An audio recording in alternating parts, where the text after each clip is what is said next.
Hey everyone, welcome to our panel today, where we'll be talking about all things collectibles. My name is Travis, founder of High Street Market, a marketplace for redeemable limited edition products that uses DeFi technology to solve liquidity problems in alt asset trading. Joining us today, we have two of our core members, Jenny, who started out in the traditional antique and art world at Sotheby's, and moved her way into pioneering various sales and production models for digital art in the late 2010s.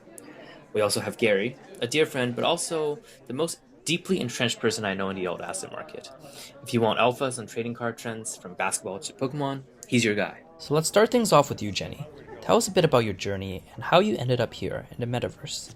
Hi everyone, my name is Jenny. I run a VR startup as well, and also I'm a digital art collector. So my journey actually started off as antique market.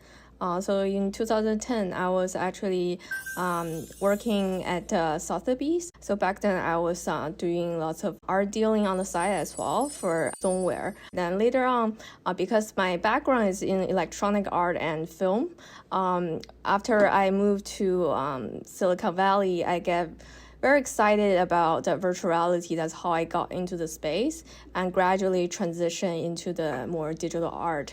And in 2017, I started to sponsor and producing and also collecting VR art specifically, and being having multiple work being premiered at the international film festival and multiple institution and museum as well. So that's sort of my journey.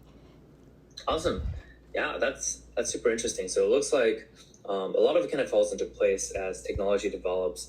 A lot of these age-old industries are seeing a lot of changes because newer players are coming in. Digital natives are essentially reinventing the way art is created. So the way collections and production happens also change with the times. So it's really interesting for you to kind of see the old ways and then transition into the new ways. And we definitely will talk a little bit more about that later. How about you, Gary? I know your journey kind of is quite interesting. You know, we met in India, and it's been quite interesting seeing all sorts of different endeavors that you've done. Obviously, corporate work to nonprofits. What made you start collecting things? Like, what made you really start diving so deeply into this deep water of collectible? So I mean, with collectibles, it's interesting because, yeah, obviously, like we've talked about, my work history and things like that. But with collecting, to be honest, it's one of the earliest things I've done in my life. It's by far the earliest hobby I've had. When people ask me, oh, how long have you been? I'm 34 now. People ask me, how long you've been in the collecting game? I say I've been in the collecting game for about 25 years.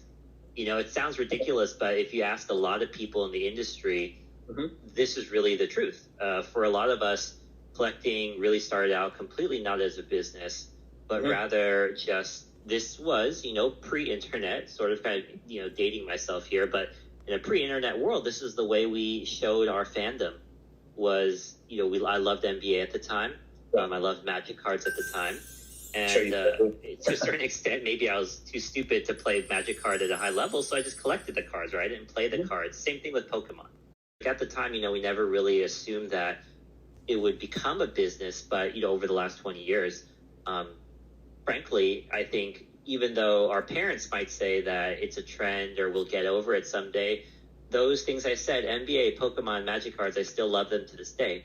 So now that we are a bit older, we have a little bit more disposable income, this industry has also kind of exploded into a full-on business, right? There's places like StockX, there's places that can enable things that really resemble, the high-end art market in terms of sales, or can resemble the stock market in terms of, high volume liquidity for some of these pieces. And so, it's now become something that I can do really even as a profession. I think talking about how things are resembling the traditional art market that we talked about earlier with Jenny, I think the two worlds are merging together in a very interesting way. And, you talked about how growing up, that's kind of something you want to do. And then now you can turn it into a living. I think this speaks to the next question as well about demographics. Who's actually in these marketplaces?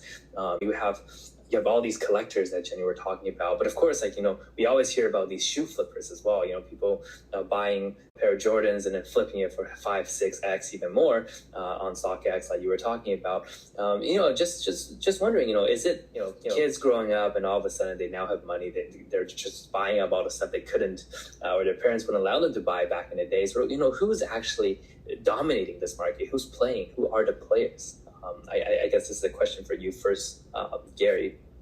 Yeah, it's a complex question, but I do think there's a clear way to look at it. So there's two ends of the spectrum, right? And you might be able to say this exists for a lot of things, like you mentioned with the sneaker market. On one end, there's the collectors, those that are there really for their own personal enjoyment to fulfill a certain personal journey, just to accumulate things that they want to accumulate for the brands that they like, whether it be NBA, Fortnite, Pokemon, whatever. Mm-hmm. But on the other side, like I said, because there's so much money entering the industry, now the flippers have got into it, right? Some people even said that the recent, you could say, a little bit of the plateau of the sneaker industry is partially due to the fact that a lot of that money and a lot of that energy just went into flipping cards. So you can definitely see it because the bot game has increased right now. Like all the big vendors of cards, you're not going to be able to buy off their site because people have, botted the hell out of it. And so, these sites crash on day one. But in terms of the demographics and who makes it up, because of that, the market's also, split up into different sections. So, in terms of the cards these days, crazily enough, right, you can have cards that are sold for well north of $4 million for a single card. Mm-hmm. I would say there's a fair bet that's the collector market. You're not going to get super liquidity on a $4 million card. Right. At the same time, you have NBA Top Shot, right, NFT, or you're going to have cheaper cards that are maybe like $10 a pack. For those, you're going to really see those botters. You're going to really see those flippers, the people that are happy to even just do a 5-minute arbitrage if they can, just selling and flipping. It's all about a volume whenever it comes to something digital, right? Yeah, for sure. And the last point I'll just say is that in terms of the flipper market, right, I do say I don't want to generalize, but you're going to really see that younger skewed demographic, right? You're going to see those like 16 to 17-year-old hype beasts that need their parents' permission to unlock their PayPal, enter that kind of flipping side. But of course, there's people like that in the collector game too. But I would say these days that's the biggest kind of new face you see at these shows is the young reseller flipper. The Gen Z's coming up with all the new ideas and the new innovative strategies, or even just things they learn on TikTok from their influencers and stuff like that. I think that's super interesting from a demographics standpoint. What about you, like Jenny, on your side, from a traditional art market? Yeah, so I think for traditional markets, actually definitely more centralized and regulated compared to, let's say, the shoe market for sure.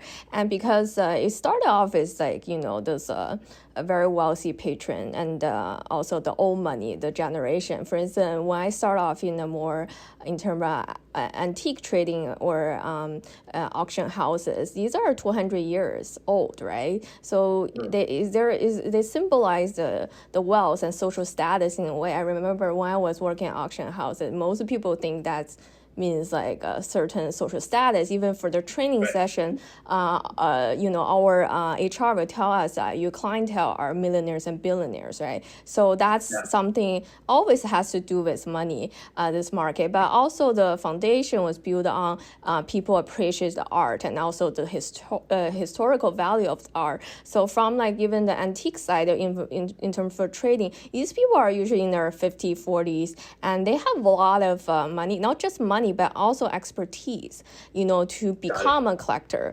So that takes a lot of art training and travel around the world. Of course, it's also a small circle, who you meet, things like that. But gradually, you see, it's very interesting. Like a couple of years ago, I met this very young collector at Forbes 30 under 30.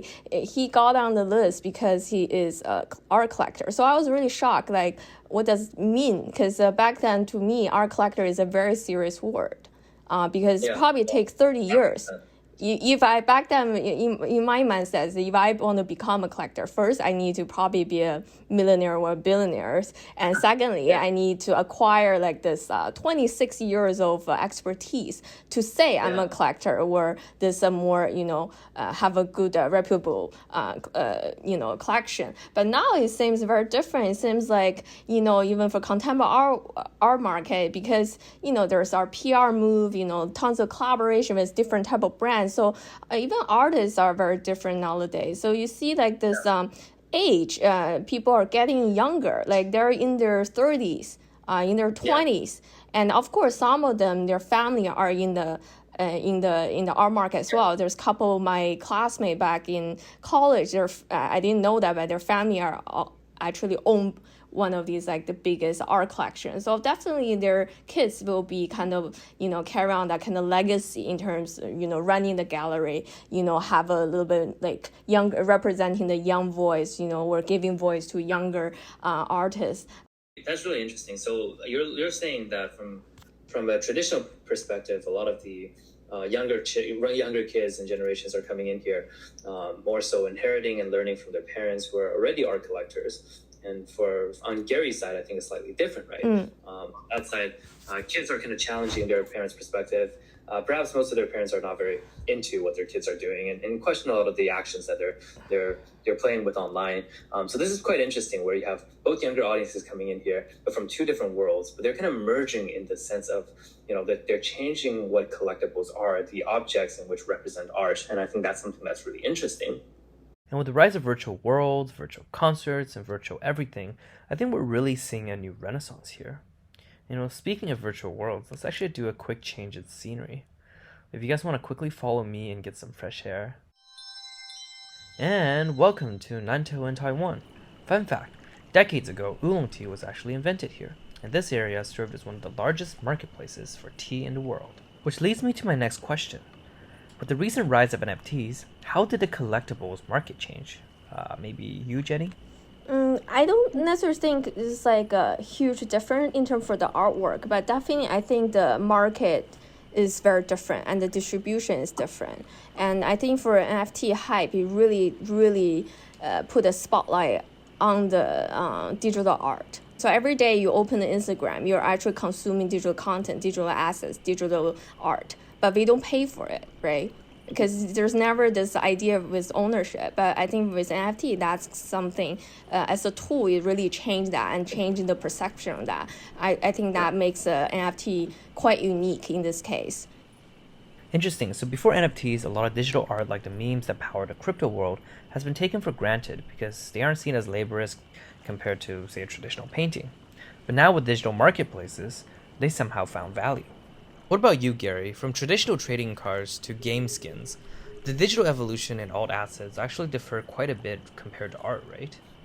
I remember the days just going to hotels to meet with people to trade, right? That I suspect in the fine art market does not happen. People do not trade Picassos for Matisse, right? Maybe they do, but it started from there to evolving to eBay, to evolving to even high-end auction houses that specialize in sports memorabilia. But along the way, I think it is, high liquidity is always a huge struggle. These days, because the industry is so popular and you have rappers and actors that are all saying it, the athletes themselves will say, I collect myself, or I collect my, fellow teammates. Yes. At the low end, I would say, $10,000 and below, there's a lot of places like in eBay that's going to give you actually pretty decent liquidity. If you want to sell tomorrow, you can make it happen.